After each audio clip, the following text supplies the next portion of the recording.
everybody, my name is Citrus, and I'm back! Not only back after a short little break here on YouTube, but also back home, back here in my room on my little set. If you've been here for a while, you might remember this place. And now that school is over and summer has finally begun, I can get back to some of these games that I missed out on while I was in school.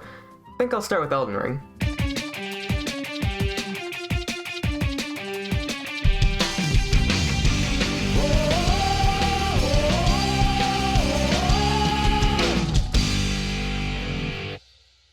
Close enough. Sonic and the Black Knight is a game I've always had a bit of a soft spot for. Maybe it's the medieval aesthetic, or the excellent storytelling, or just me being nostalgic about the Wii, but I really love everything about Sonic and the Black Knight. Except for actually playing it. Yeah, this game came out during the Wii craze, so you know what that means.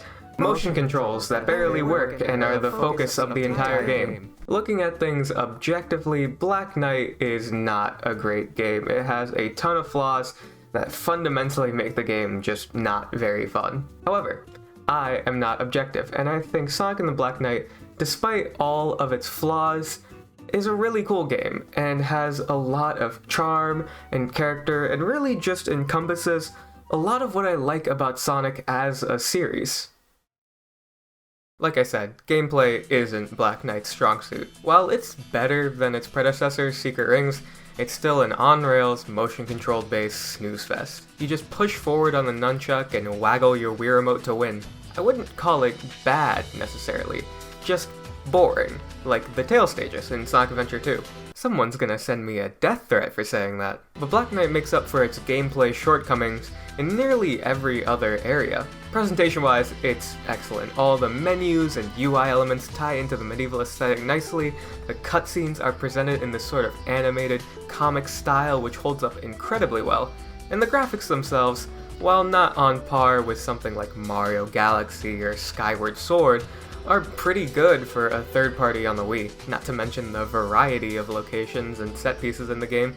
On a visual front, this game excels. However, by far the best part of Black Knight's visuals, and my personal favorite, are the redesigns. Obviously you have the Knights of the Round Table, Shadow aka Lancelot, Knuckles aka Gawain, Blaze aka Percival, who all look really damn cool. I especially like how each of their weapons are sort of fitted and modeled after each character's personality.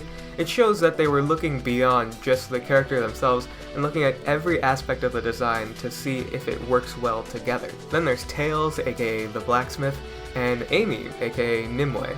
Both non-playable, but it's fun to see how they would look in this setting. But they didn't stop there, they also had Silver, aka Galahad, and Jet, aka Lamorak, both playable in battle mode, which is so cool. They didn't need to be here, they weren't part of the story, they didn't need to redesign more characters for the battle mode specifically, but they did anyway, because they knew people would be curious about what other Sonic characters might look like in this world, and I appreciate that so much. And then you have Excalibur Sonic, which is the coolest transformation of any Sonic. It's like, what more do I need to say? It's Sonic in golden armor and a cape, and he has a huge sword. It's peak fiction. I really am just a sucker for medieval fantasy settings, so it's a no-brainer that a medieval Sonic game would appeal to me. But it's the fact that they went above and beyond with the visuals that make me adore this game's style. It's one of those things that I just love about Sonic games. Every game, especially the ones from this era, had such unique visual identities. Each game looked so unique, and Black Knight definitely carried out on this front. Then there's the soundtrack, which, just like the visuals, not only doubles down on the game's aesthetic, but goes unnecessarily hard as well. Camelot Castle is an intense battle theme, perfect for racing through this huge castle with demons chasing you down.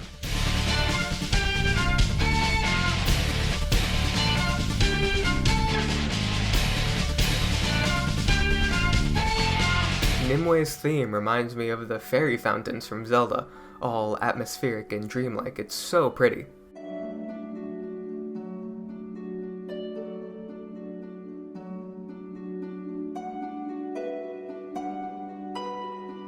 Misty Lake is what I imagine medieval middle schoolers were listening to on their ye olde iPods.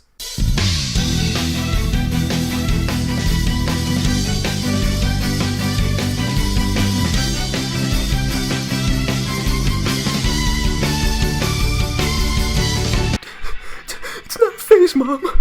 All the level tracks and cutscene music fits perfectly with each setting and scenario. It enhances the storytelling tenfold, especially during some of the twists that happen throughout the story. It's like, god damn, this hits.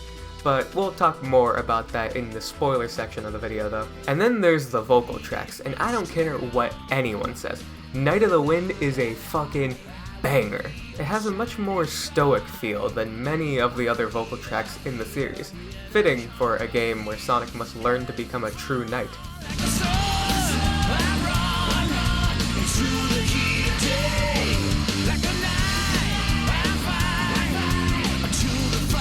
Fight the Knight is extremely cheesy, but I can't help but get into it with that "my will to fight the knight." It gets me every time.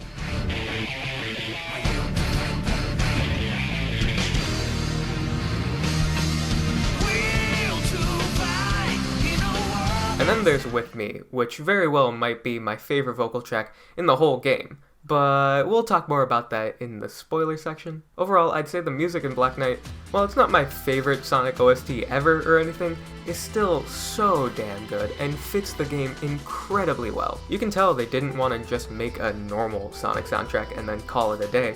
They wanted to merge that Sonic rock and roll that we've come to expect with this more acoustic instrumental sound that gives it that medieval edge. It's another one of those things that I love about Sonic games. It's not like Mario, for example, where most of the games feel very similar in terms of their music, but Sonic caters to the themes of each individual game.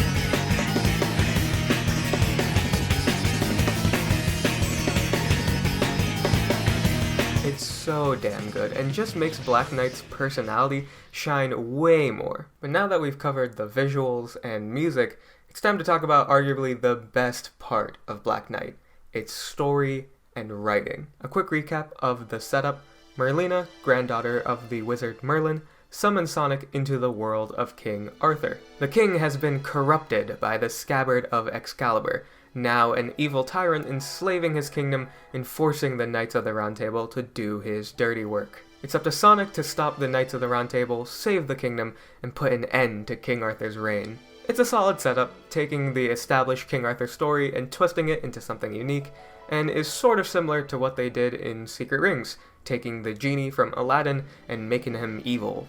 Black Knight just happens to take it to a whole other level. I really can't continue talking about the story of this game without getting into any spoilers, so if any of this has sounded interesting to you thus far, I'd recommend either emulating the game through Dolphin with the motion controls mapped to the right stick, or just watching the cutscenes online. I'll give you a moment.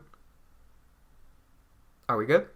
Okay, holy shit, this writing is so damn good. This is probably my favorite characterization of Sonic we have ever seen. There are so many good lines in this game. When he pulls Caliburn out of the stone and Merlina tells him that if he vanquishes King Arthur, he'll be hated by the entire kingdom, he simply says, "Guess I can't be the hero every time."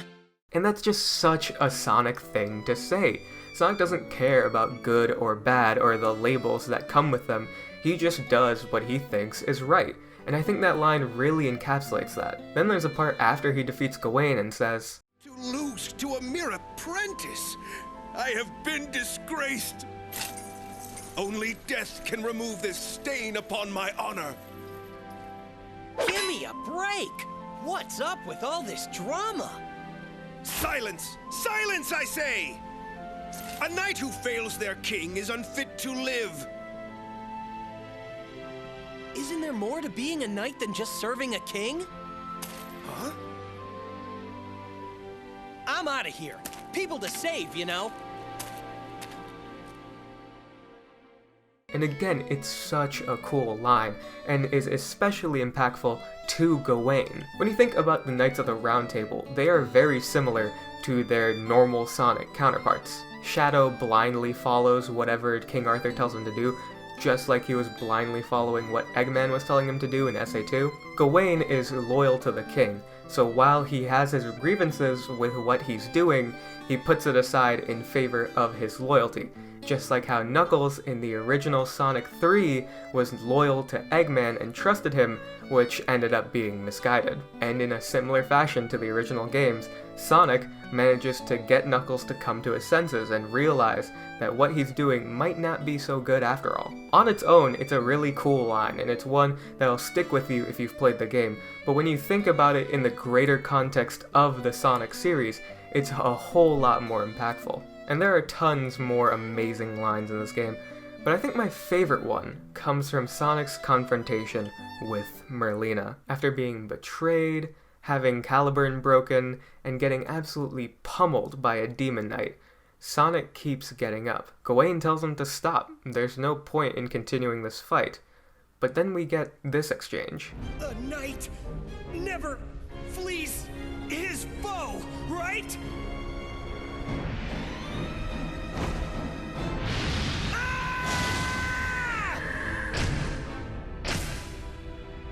You fool! This no longer has anything to do with chivalry! Get out of there! Run! It was never about chivalry for me.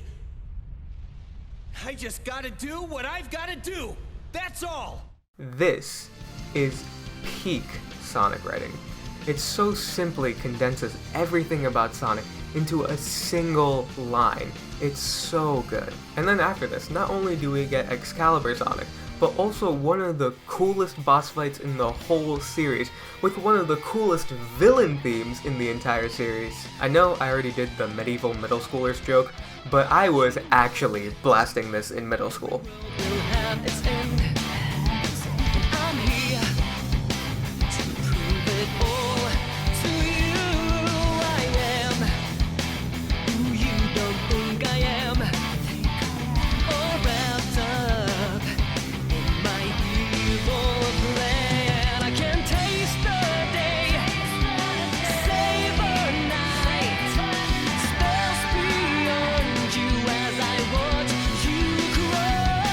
But let's back up a bit.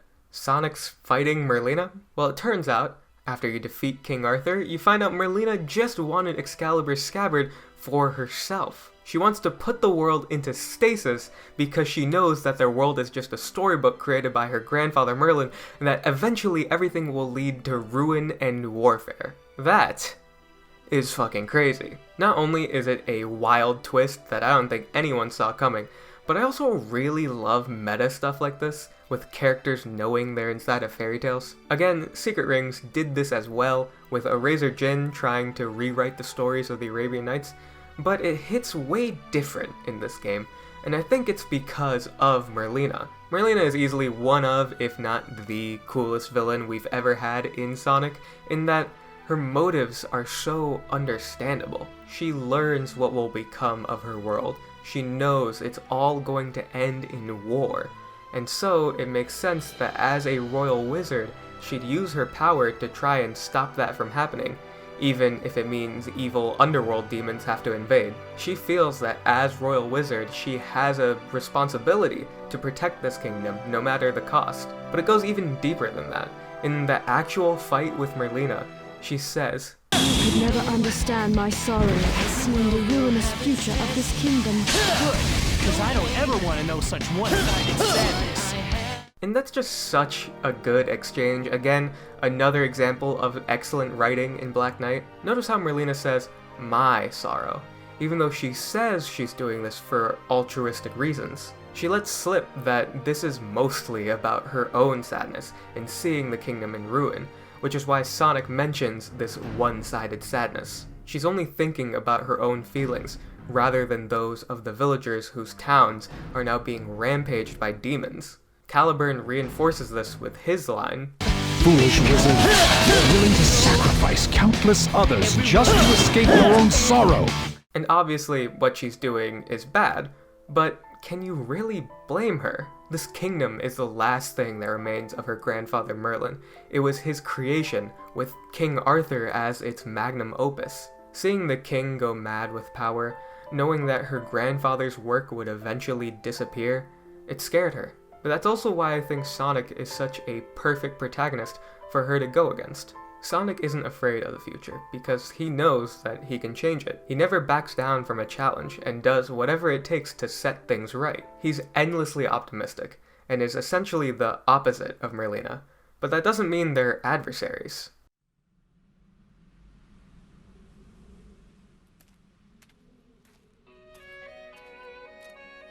Merlina. Every world has its end. I know that's kind of sad, but that's why we gotta live life to the fullest in the time we have. At least, that's what I figure.